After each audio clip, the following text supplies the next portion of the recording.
16장 제가 너희 죽을 몸을 다스리지 못하게 하라. 일부 로마서 6장 11절부터 14절 말씀. 이와 같이 너희도 너희 자신을 죄에 대하여는 죽은 자요 그리스도 예수 안에서 하나님께 대하여는 살아있는 자로 여길지어다. 그러므로 너희는 죄가 너희 죽은 몸을 지배하지 못하게 하여 몸의 사욕에 순종하지 말고, 또한 너희 지체를 불의의 무기로 죄에게 내주지 말고, 오직 너희 자신을 죽은 자 가운데서 다시 살아난 자 같이 하나님께 드리며 너희 지체를 의의 무기로 하나님께 드리라. 죄가 너희를 주장하지 못하리니 이는 너희가 법 아래에 있지 아니하고 은혜 아래에 있습니다. 현실 보기.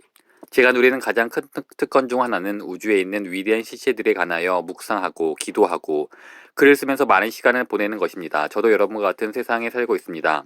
양치질을 하고 낙엽을 쓸어야 하고 문손잡이를 고쳐야 하고 겨울이면 집이 춥지 않도록 애써야 하고 난방 필터를 청소해야 하고 공과금을 내고 잠을 자야 합니다. 하지만 저는 우주에 있는 위대한 것들에 대해 생각하고 말씀을 통해 하나님과 교제하면서 제가 알게 된 것을 어떻게 말로 전할까 고민하며 많은 시간을 보내기도 합니다. 이것은 굉장한 특권이고 이런 특권을 주신 하나님께 감사합니다. 또 성도 여러분께서 저에게 이런 소명을 맡기셨으니 감사합니다.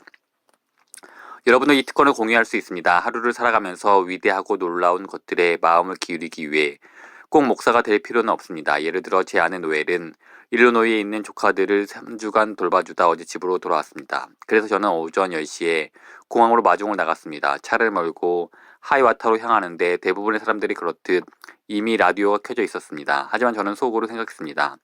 하나님이 그간 참 선하게 인도하셨어. 오늘 아침에는 에스겔, 욥기, 베드로후서를 통해 만나주셨지.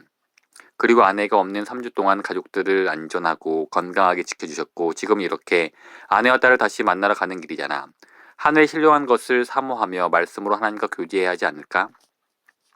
그래서 저는 라디오를 끄고 큰 소리로 말씀을 천천히 암송하며 차를 몰았습니다. 또 내가 새 하늘과 새 땅을 보니 처음 하늘과 처음 땅이 없어졌고 바다도 다시 있지 않더라. 또 내가 봄에 거룩한 성 새 예루살렘이 하나님께로부터 하늘에서 내려오니 그 준비한 것이 신부가 남편을 위하여 단장한 것 같더라. 내가 들으니 보좌에서 큰 음성이 나서 이르되, 보라, 하나님이 장막이 사람들과 함께 있음에 하나님이 그들과 함께 계시리니 그들은 하나님의 백성이 되고 하나님은 친히 그들과 함께 계셔서 모든 눈물을 그 눈에서 닦아주시니 다시는 사망이 없고 애통하는 것이나 곡하는 것이나 아픈 것이 다시 있지 아니하리니 처음 것들이 다 지나갔음이로라. 보좌에 앉으신 이가 이르시되, 보라, 내가 만물을 새롭게 하노라 하시고, 내가 만물을 새롭게 하노라. 저는 눈에 보이는 모든 것, 도로 옆에 화초, 대형 곡물 창고, 건설 장비, 맥도날드, 버거킹을 다가오는 위대한 실체들을 투영시켜 바라보았습니다. 보라, 내가 만물을 새롭게 하노라.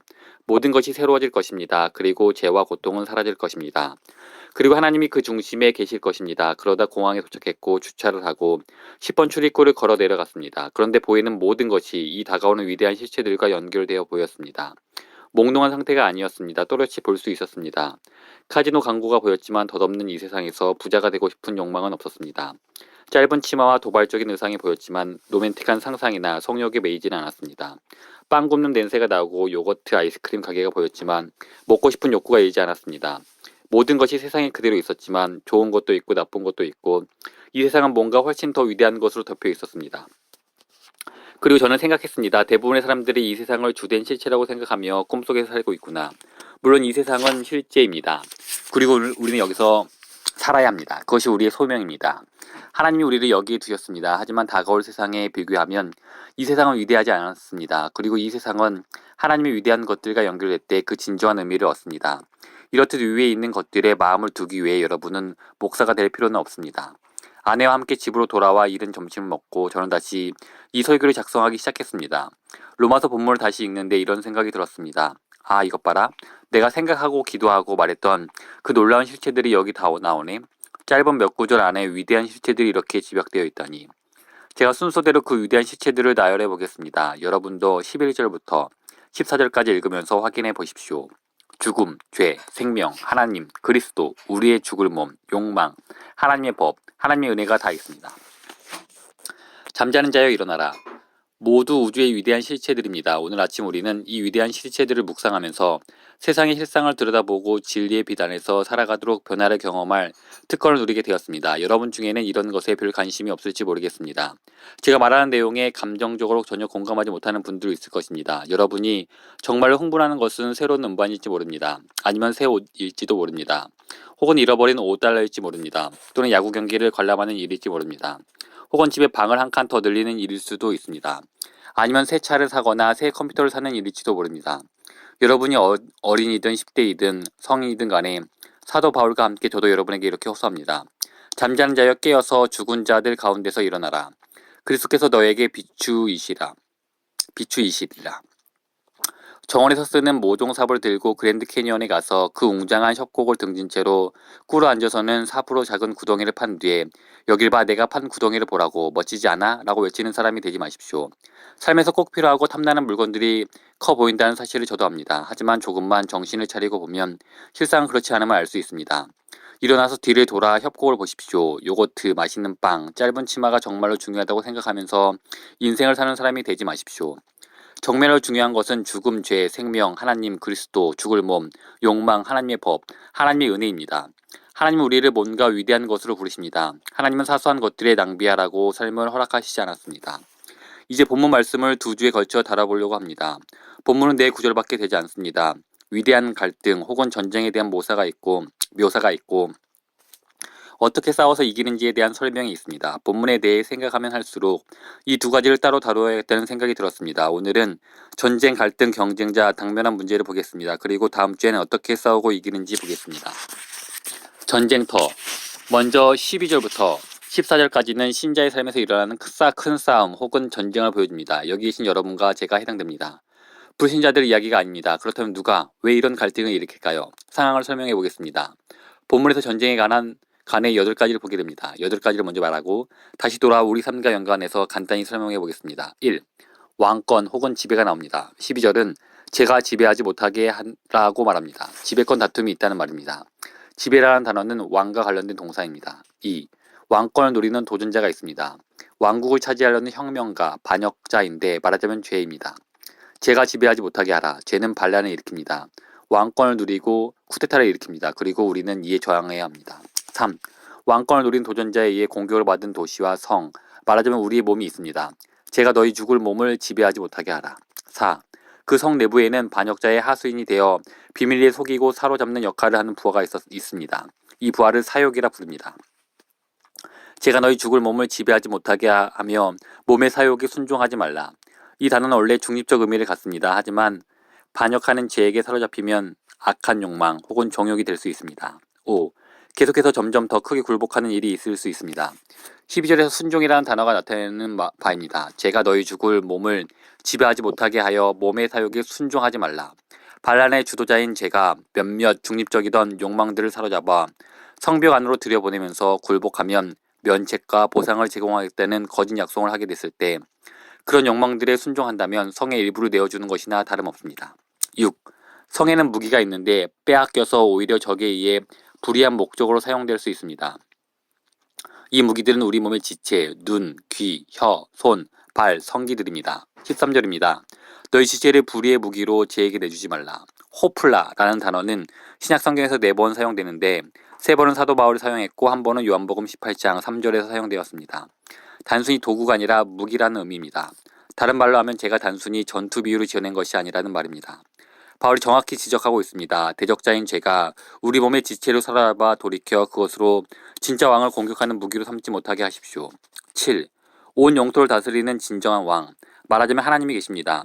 13절 하반부입니다. 너희 지체를 불의의 무기로 제에게 건자를 노리는 반역자 내주지 말고 오직 너희 자신을 죽은 자 가운데서 다시 살아난 자 같이 하나님께 드리며 너희 지체를 의의 무기로 하나님께 드리라. 따라서 진정한 왕은 하나님이십니다. 죄는 반란자이고 폭도입니다. 모든 무기와 부하들을 동원하여 모든 사역과 모든 지체로 진정한 왕에게 충성해야 합니다. 8. 마지막으로 왕국의 합법적인 권위가 있는데 법이 아니라 은혜입니다. 14절입니다. 제가 너희를 주장하지 못하리니 이는 너희가 법 아래에 있지 아니하고 은혜 아래에 있습니다. 왕, 권세, 욕망.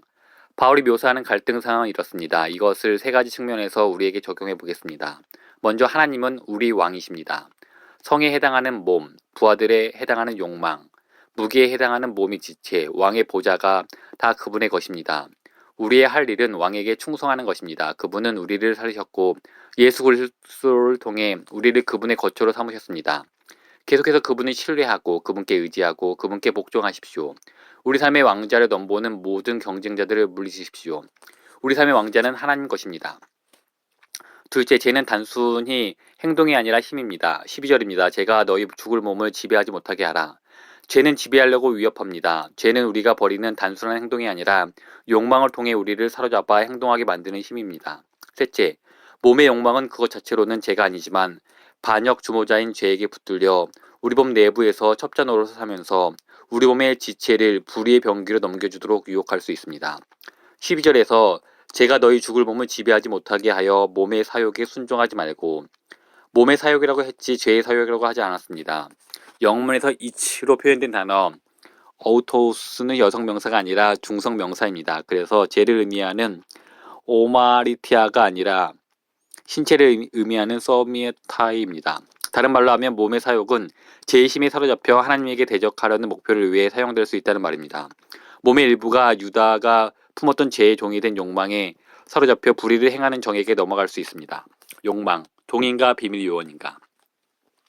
삼손이 들릴라를 기쁘게 하는 것이 들릴라가 충실한 아내였을 때는 합법적인 일이었습니다. 하지만 그녀가 적의 비밀 요원이 되었을 때 삼손이 그녀의 뜻에 굴복하는 것은 파멸을 의미했습니다. 우리 욕망도 이와 같습니다. 우리 욕망이 하나님의 진리와 가치를 드러내는 충성스러운 욕망, 신실한 욕망이라면 그때는 그러한 욕망들을 충족시켜도 괜찮습니다. 하지만 제가 그 욕망들을 사로잡아서 제 비밀 요원들이 되면 그때는 그 욕망들을 만족시키는 행위는 음모에 가담하는 것이 되고 결국엔 반역이 됩니다. 구체적으로 예를 들어 음식에 대한 욕구, 배고픔은 우리 몸에 필요한 역할을 하지만 제가 그것을 사로잡으면 그 욕구는 폭식, 과식, 거식을 일으키고 적을 위해 일하도록 우리를 지배해서 우리 혀와 입과 배는 불의의 병기가 됩니다. 마시고 싶은 욕구, 목마름은 우리 몸에 필요한 역할을 하지만 제가 그것을 사로잡게 되면 그 욕구는 알코올 중독 혹은 카페인 중독을 일으키게 되고 혀는 불의의 병기가 됩니다. 성적 만족에 대한 욕구는 자녀를 생산하고 결혼 생활의 기쁨을 맛보게 하는 좋은 것이지만 제가 그것을 사로잡으면 포르노 중독, 자위 행위, 간통, 간음, 동성애를 일으켜서 우리 성기는 불의의 병기가 됩니다. 쉬고 자고 싶은 욕구는 우리 몸에 필요한 역할을 하지만 제가 그것을 사로잡으면 나태와 게으름을 양산합니다. 그냥 안 돼! 라고 말하면 될까? 그럼 어떻게 해야 이 전투에서 이길 수 있을까요? 다음 주에 같은 본문으로 이에 대해 말씀드릴 예정입니다. 하지만 지금까지 보면서 이 전투가 그저 이런저런 불의한 행동에 대해 안 돼! 라고 말한다고 해결될 피상적인 것이 아님을 아셨을 것입니다. 이 싸움은 그보다 훨씬 심각합니다. 행동보다 그 이면에 놓인 욕망에 관한 것입니다. 욕망보다 그 이면에 놓인 죄의 힘에 관련된 것입니다. 또 죄의 힘보다 그 이면에 놓인 그리스도와의 연합에 관련된 것입니다. 또 그리스도와의 연합, 그보다 더 깊은 곳에 자리한 그리스도가 역사 속에서 우리를 위해 십자가에서 무엇을 하셨고 그분 안에 있는 우리에게 무슨 일이 일어났는가에 대한 것입니다. 우리가 무슨 행동을 하고 안 하고 또는 어떤 욕망에 굴복하고 굴복하지 않고는 큰 문제가 아닙니다. 진짜 큰 문제는 누가 왕인가, 누가 지배하는가 하는 것입니다. 우리가 안고 있는 진짜 문제는 그것입니다. 누가 우리의 왕입니까? 누가 우리의 삶을 지배합니까? 우리는 누구에게 굴복하고 있습니까? 죄입니까? 아니면 하나님입니까? 예수 그리스도를 통해 하나님이 우리 왕으로 다스리게 합시다. 그리스도는 죄인들이 모든 반역에 대해 완전한 면책과 용서를 받아 하나님께 온전히 순종할 수 있도록 해주셨습니다. 그리스도를 신뢰하고 우리 자신을 하나님께 드리기로 결단합시다.